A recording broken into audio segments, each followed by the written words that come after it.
After a CCP virus outbreak in Qingdao City, eastern China, authorities are scrambling to contain infections by locking down neighborhoods and requiring COVID-19 testing for all residents.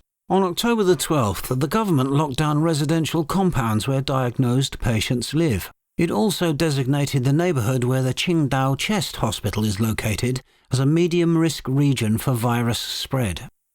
6 million residents who live in the Xinan, Xibei, Lijiang, Laoshan and Chengyang districts were required to take COVID-19 nucleic acid tests. On the evening of October the 12th, residents began lining up. The city had announced 12 CCP virus infections earlier in the day, but gave no other details about the outbreak. While the true scale of the current outbreak is unclear, as local authorities are known to underreport cases in order to downplay crises, the city has closed off at least 3 hospitals in anticipation of an uptick in COVID-19 infections. And although the city didn't announce a full lockdown, air flights were cancelled at Qingdao's only airport. State-run newspaper Beijing Daily reported that 26 flights were cancelled on October the 12th and more than 110 flights were cancelled on October the 13th. The report alerted travellers that more flights were expected to be cancelled.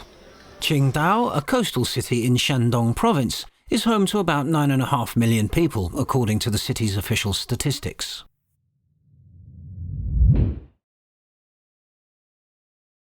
According to local media reports, authorities required each testing site in the city to operate from 7 a.m. until at least 10 p.m, as the provincial government asked the city to complete testing on all urban residents by October the 16th.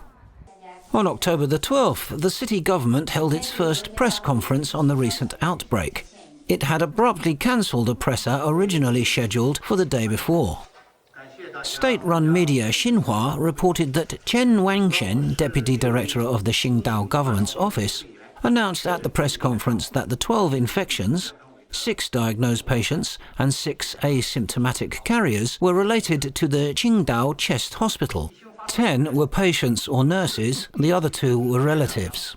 Chen also said authorities closed down restaurants and markets that the 12 infected people had visited recently, as well as the residential compounds where they live.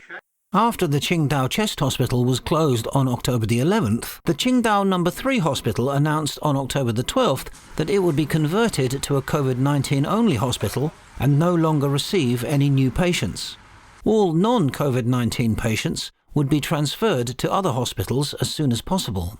Qingdao Chest Hospital would also only treat COVID-19 patients in the near future. The Qingdao Central Hospital said it closed emergency services but will continue treating other patients as usual. According to their websites, the Qingdao No. 3 hospital has 800 beds and the Qingdao Chest Hospital has 320 beds.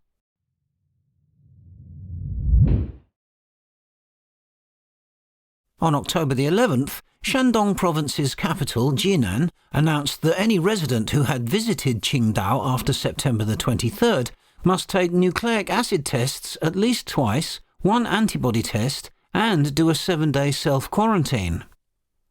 The Jinan regulation spooked visitors to Qingdao, as it is known as a major tourist destination. During the most recent National Day holiday from October the 1st to October the 8th, authorities claimed the city was safe for visiting. Chinese netizens questioned whether the city is actually safe. Citing official data, state-run newspaper Health Times said that about 4.5 million tourists visited Qingdao from October the 1st to the 8th, and about 2.8 million tourists bought tickets for sightseeing destinations in Qingdao during the holiday. Qingdao also organised a 2-day Phoenix music festival, which attracted thousands of tourists and local residents.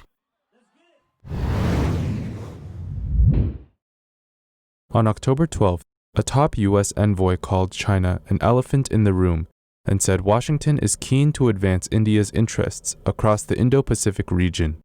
Deputy Secretary of State Stephen Biegun said the United States was exploring ways to empower India without altering what he called New Delhi's strong and proud tradition of strategic autonomy.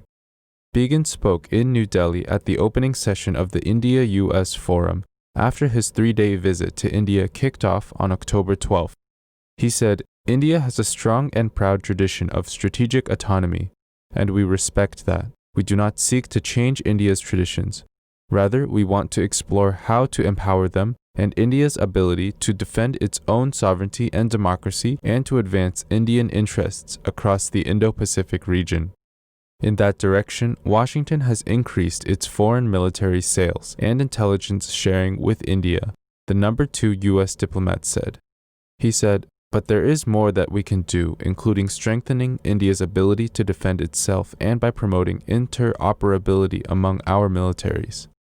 Began cautioned about rising China in the region. He said, "Of course, as we advance in this direction, there is an elephant in the room, China."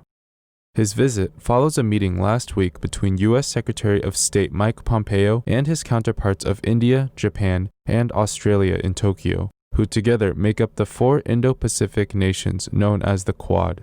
The group of the 4 nations is seen as a counterweight to China, who experts say is flexing its military muscle in the South China Sea, East China Sea, Taiwan Straits, and along its northern border with India. Pompeo had said China's increasingly assertive actions across the region make it more critical than ever for the Quad to cooperate and protect their partners and people from Chinese exploitation, corruption, and coercion. Began's New Delhi visit also comes amid a recent flare-up in military tensions between China and India over the disputed mountainous border in the Ladakh region. Washington has also increasingly criticized Beijing over the coronavirus, trade, technology, Hong Kong, Taiwan, and human rights. China has denied allegations of covering up the pandemic, saying it acted quickly to provide information to the World Health Organization and the world. It says the United States is the biggest aggressor in the South China Sea. Beijing also denies human rights violations in its handling of Hong Kong and minority Muslims in the Xinjiang region. It accuses Western nations of meddling in its internal affairs. Began said that the partnership between the 4 Quad countries is driven by shared interests, not binding obligations, and is not intended to be an exclusive grouping. He said, "Any country that seeks a free and open Indo-Pacific and is willing to take steps to ensure that should be welcome to work with us." Began is expected to lay the groundwork for the 2+2 dialogue during his visit to India between Pompeo and U.S. Defense Secretary Mark Esper and their Indian counterparts External Affairs Minister Subramanyam Jaishankar and Defense Minister Rajnath Singh later this month. Began's remarks about respecting India's strategic autonomy were seen as placating India's concerns about forging direct strategic alliances in an attempt not to upset rising China. India is the only country among the Quad nations that shares borders with Beijing.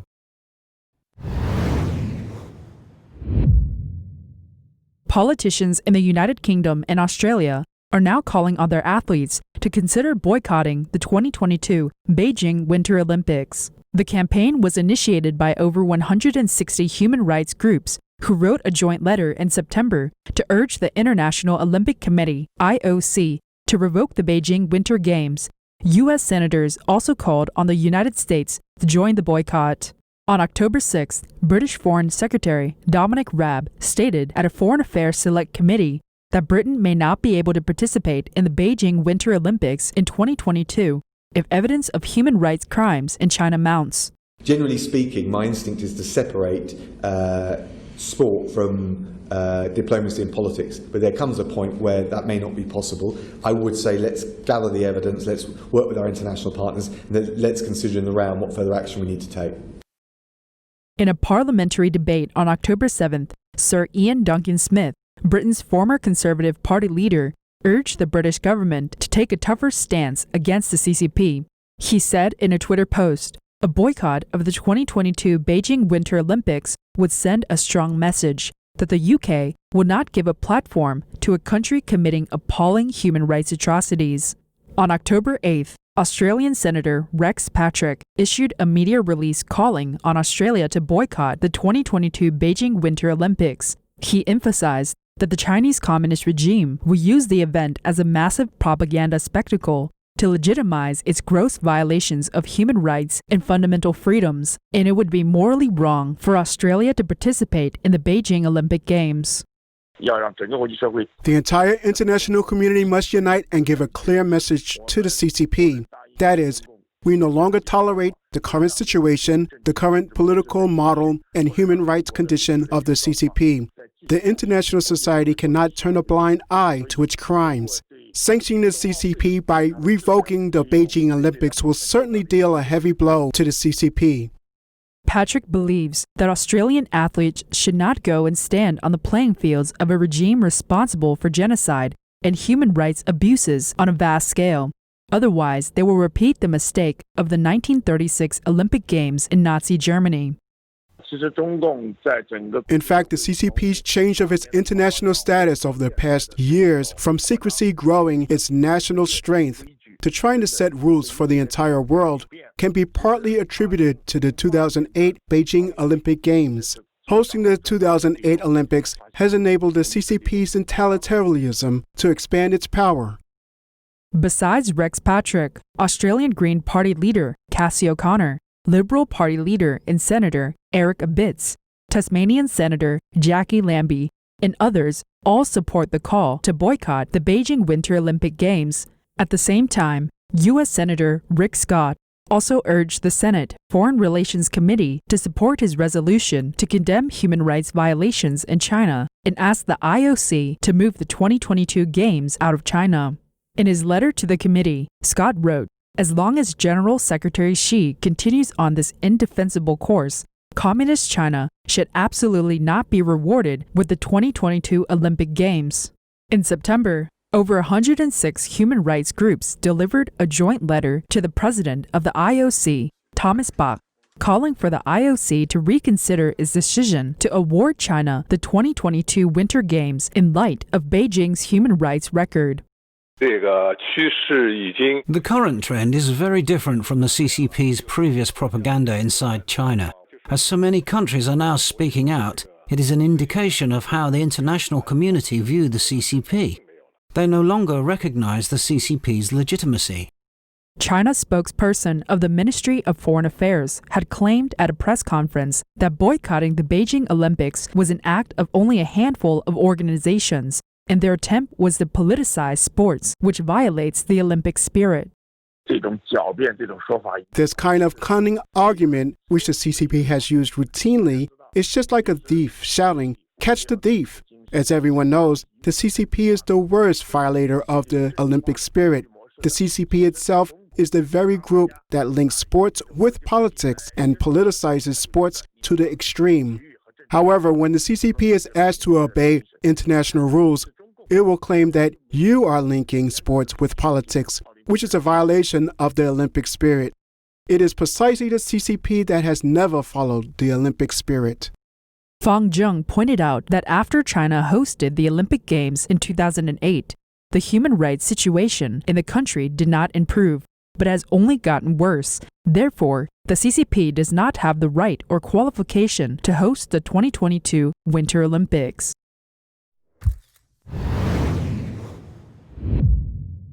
A web browser called Tuber allows Chinese users to access banned foreign social media sites such as YouTube and Facebook without using a VPN. However, users have to register with their identity card information and phone number. The app also censors certain results from previously banned sites. After being popular for a short period of time, the app was removed and operation suspended. On October 9th, the Tuber browser was successively launched in major online application stores in mainland China and became popular quickly. Tuber had been downloaded more than 5 million times as of noon on October 10th in the Xiaomi App Store. The CCP has been strictly blocking and censoring the internet using the Great Firewall. If Chinese netizens want to browse overseas websites, they need special tools to bypass it. The Tuber app claims that people can visit overseas websites such as Google, YouTube, Twitter, Facebook, Instagram, and Netflix, etc., without a VPN to bypass the Great Firewall. But netizens found that they had to register for Tuber's browser using their mobile number, giving developers the ability to track activity because all smartphone numbers in the country are linked to unique Chinese identification. One of the biggest features of the online world is virtual. Why do they request your real name to bypass the firewall? After seeing things from abroad, why should you be supervised by the government? Although the Tuber app can access some overseas websites, Its user policy states that the account will be blocked if netizens browse and share certain content prohibited by the authorities, and user data will be collected automatically and forwarded to relevant authorities for review. Netizens found that sensitive words such as June 4th and anti-extradition protests have been blocked. In actuality, this browser is the equivalent of adding another wall to the existing firewall. Some people think this is simply a one-click-to-report browser. No matter who developed this browser, no matter what good feature it claims to have, you should never use it. Because when you use it, you'll be directly reporting to the CCP police station once you say one sensitive sentence or watch a sensitive video. According to Tian's analysis, mainland netizens should be vigilant with such tools developed by companies controlled by the CCP and pay attention to online safety. In fact, netizens can break through the firewall through safe software such as FreeGate, Unbounded, and Dynamic Internet. People can also try some paid commercial VPN services. What I want to remind everyone is, don't use VPN services from an internet server that you can't trust. All the content you review will go through this VPN. Then if this VPN service provider is cooperating with the CCP, all of your browsing data will go to the CCP. Public information shows that the developer of the Tuber browser is Shanghai Fengxuan Information Technology Co. Limited. 70% of the company's shares are held by Shanghai Zhuyue Information Technology Co. Limited, a subsidiary of Chinese cybersecurity company Qihou 360. I think it wants to make some quick money this way without going against the CCP. That's why this Tuber browser is actually not a browser that can really bypass a firewall freely. It is a browser that can bypass the firewall under the control of the CCP. In September this year, Shanghai Fengxuan launched a Greenlight browser that requires payment to allow users to visit foreign websites. Tuber and Greenlight are not the first tools to get approval to bypass the wall. Coolbird browser, known as the first legal browser in the country to allow bypassing the wall, was banned a few days after it was registered and downloaded hundreds of thousands of times last November. After the Tuber browser was launched, some netizens questioned that this was an official phishing method, while others believed that this might be a more deceptive network surveillance method that officials intended to test. Voice of America reported that Sarah Cook, senior researcher at Freedom House, a human rights organization based in New York, pointed out that Tuber gave users who wish to browse the internet an illusion of choice, especially for those who want to get entertainment, leisure, and other non-political sensitive content. Tuber could also be an attempt to fix the Coolbird error, in which registration of real names and the prohibition of anonymity could be part. Nearly a day and a half after the Tuber browser was launched, it was removed on the afternoon of October 10th, and its official website indicated that it was under system maintenance. The official website of the Greenlight browser is no longer accessible. However, the specific reasons behind this are currently unknown.